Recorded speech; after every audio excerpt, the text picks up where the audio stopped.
Ne dedi? Urupda 10 saat son 2 saat palov. Qattanlı qoğurlar balık deyipdir.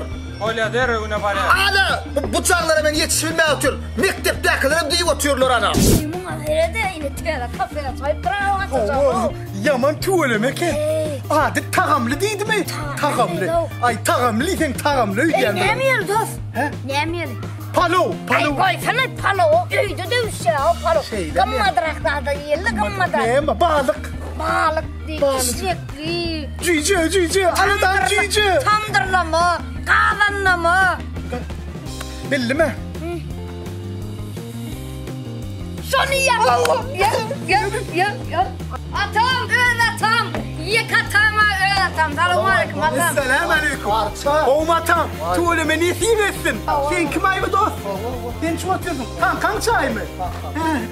Ay tuğuleme. Değerli Hasan'ı geçtim ben. Cuma ayıttı. Ay umum. Boş ke. Hava doldurmaktan bak. Ya ziyan yok. Ay bu o koya kadar var ya bırakık. Koğuşu çıktı da iyicetin aydarıyordu adam oluptur da. Demazsan benim buradayım. Demazsan benim buradayım. Haydi. Dost bir çürüklü olsun. Hava. Ne be oğlanlar, Devlet, dayanç. Oğlanlara bir kahve açık ver. Durun yerine bir kahve açık seni. Dur. Kahve öyle de çivil ya.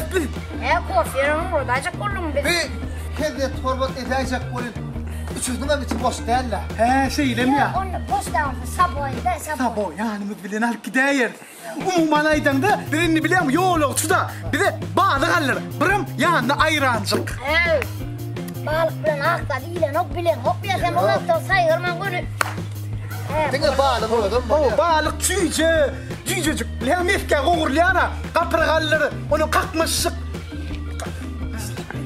İşlekli. İşlekli balık. Onun işlekliği var ya kene işittim ya. Haydan ağa.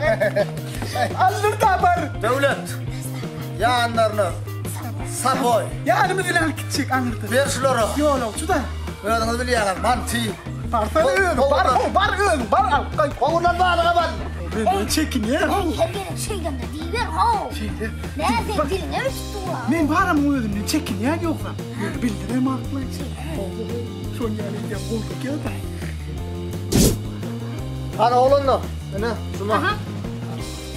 Değil mi? Gelin mi? Biri koğurlu balık. Biri koğurlu. Hani işlekli. İşlekli kul değil mi? Kul var ha. Olur ekitbeller. Ya bana mı? Bana. Fidan çok koğur. Elimiz bilirsin. Değil mi? Yaman. Onunla var ha. Hadi kasapla yerle. Ne mi? Kasapla değil. Ne ben kasapla soğuk. Belli depterine belli. Ne mi? Mende depter yok ha. Ya da ne o? Kara şadır men sana tədəcə depter verecek ol ya mı? Ne mi? Ay bıçağa teylaştı da onu da dipter kendilen ordun sen. Billersin hem yazarsın hem. Al. Yine ruçkacı ulen. Ruçkanı tutarsa da ayday bomı. Ruçkanı tutarsa da ayday bom getirir durur. Birinciliği söyle ya. Dostum dipter. Dostum, raddoylum deyip gel. Bilyen klaslaştı. Ya. Mut dipter. Radnoy. Arça. Cuma, tan kanımı koyun da oğlanlar. Getirin daha be.